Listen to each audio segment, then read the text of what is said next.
Эх, ёб твою мать!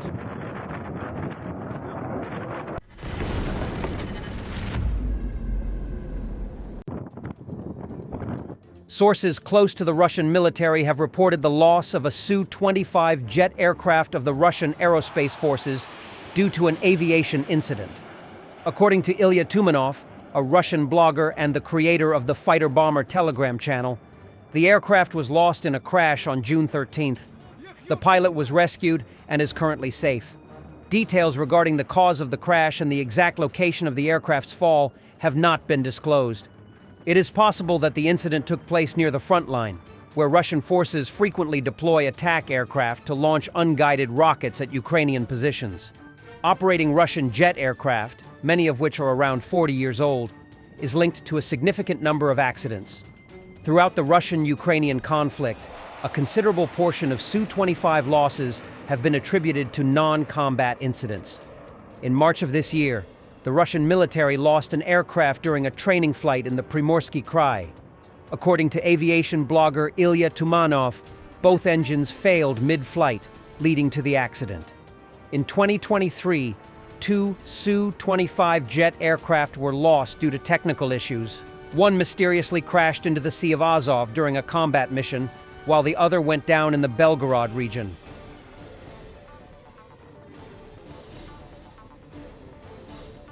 In its more than 3 years in Mali, the Russian paramilitary group Wagner kidnapped, detained, and tortured hundreds of civilians, including at former UN bases and camps shared with the country's army, according to a report published Thursday by a journalist collective.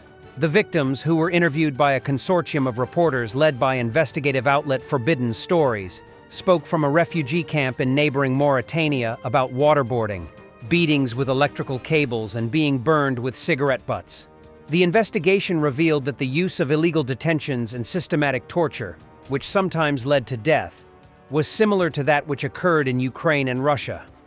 The investigation, which was conducted in conjunction with France 24, Le Monde, and iStories, identified 6 detention sites where the Russian paramilitary group held civilians between 2022 and 2024, but the actual number could be much higher, it said.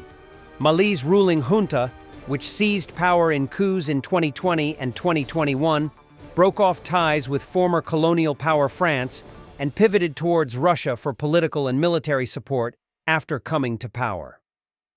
The country never officially admitted Wagner's presence, insisting it only worked with Russian instructors.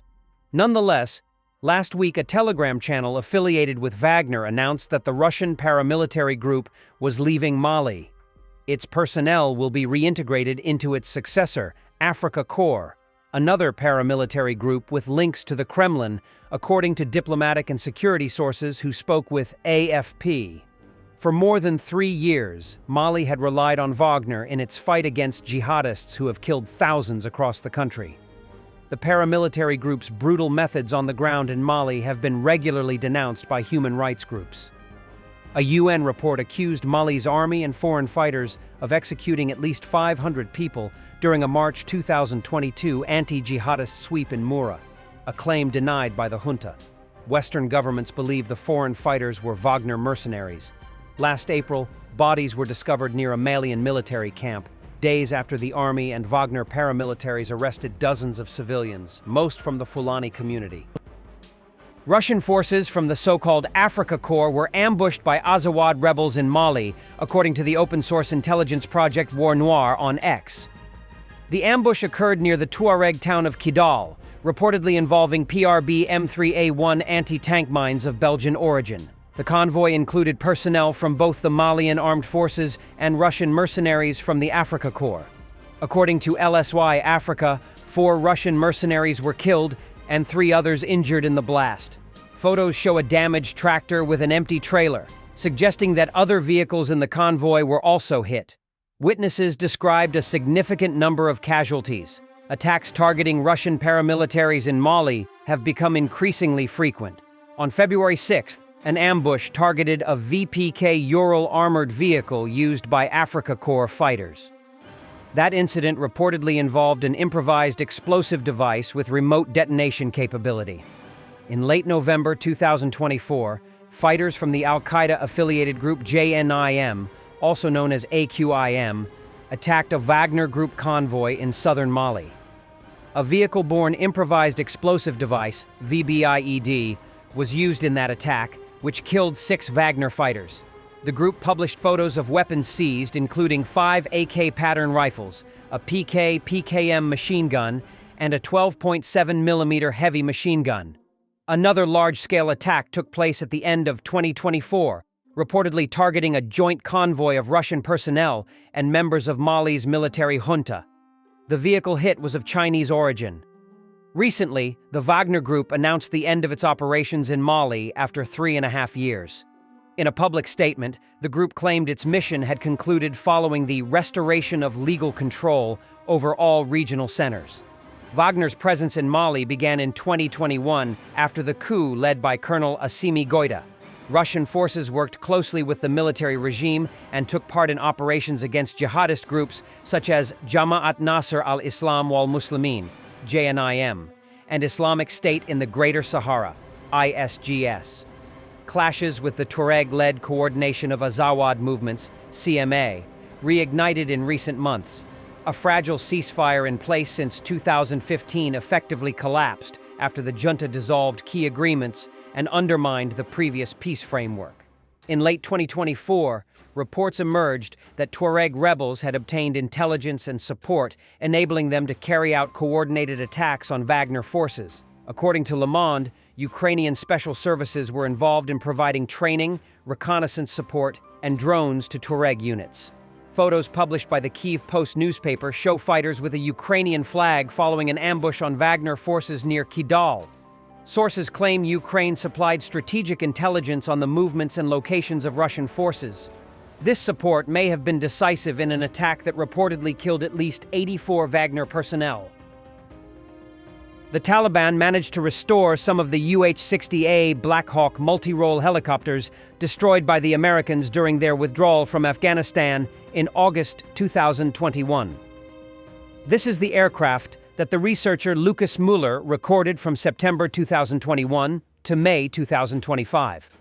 Work on the restoration of various types of aircraft has actually begun since the seizure of power in Afghanistan, as reported by Al Jazeera English in October 2021.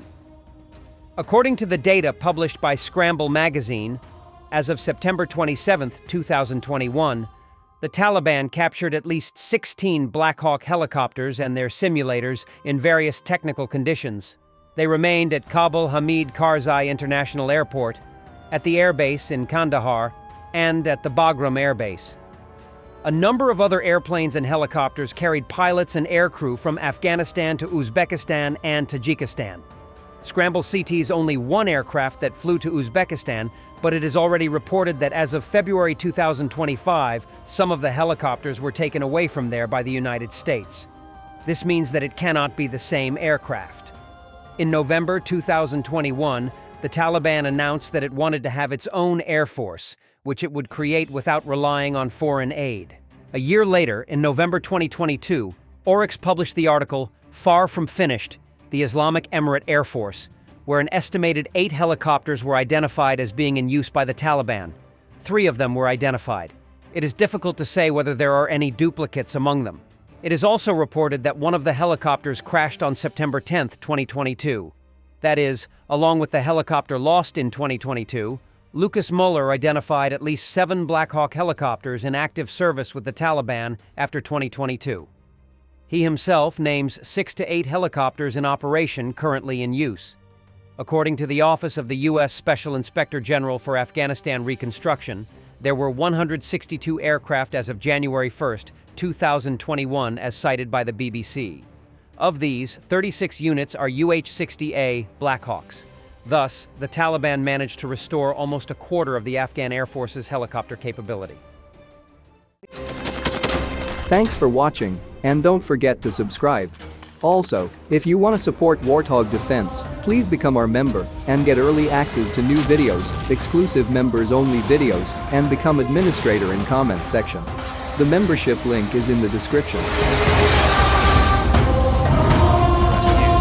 Every day. We had a guy last week, it's 6 rescues in 6 days. You know, he's doing the job every day.